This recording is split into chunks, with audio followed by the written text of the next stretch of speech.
আলহামদুলিল্লাহ আমরা মাত্র মুক্তাগাছা থেকে একটা গাড়ি ক্রয় করলাম।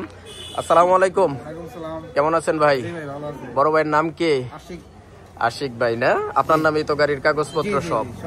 আর গাড়িটা কোন শোরুম থেকে কিনছিলেন? ময়মনসিংহ শোরুম থেকে কিনছে। আর গাড়ির চাবিটা দাও তো দেখি কত কিলো হয়েছে। গাড়িটা হচ্ছে 514 কিলোমিটারে বড় ভাই বিক্রি করে দিল মিলন ভাই গ্যালারিতে। বড় ভাই গাড়িটা তো আমরা বিক্রি করতে পারি না? আর কেলো টেলো সব ঠিক আছে? যাক আলহামদুলিল্লাহ। এই হচ্ছে গাড়ির কন্ডিশন, 514 কিলোমিটার। যাদের এরকম ফ্রেশ কন্ডিশন গাড়ি প্রয়োজন তারা মিলন ভাই গ্যালারিতে চলে আসবেন। ভাই খুশি তো? আমরা নিয়ে বিক্রি করলে তো আর প্রবলেম নাই। আচ্ছা, এই হচ্ছে কাগজপত্র বড় ভাই আমাদেরকে সব দিয়ে দিল। আমরাও টাকা পয়সা বুঝে পেয়েছি তো। এই যে মানুষ তো প্রশ্ন করবে যে আমি যদি 60 চাই বা 55 চাই এত কে?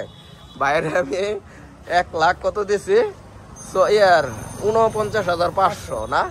এই যে গাড়ির রেট হচ্ছে এটা আপনাদেরকে সরাসরি দামটা বলে দিলাম। যাদের কিছু মন চায় 500, 1000, 2000 টাকা দিবেন, দিয়ে নিয়ে যাবেন। ভাই রইলাম।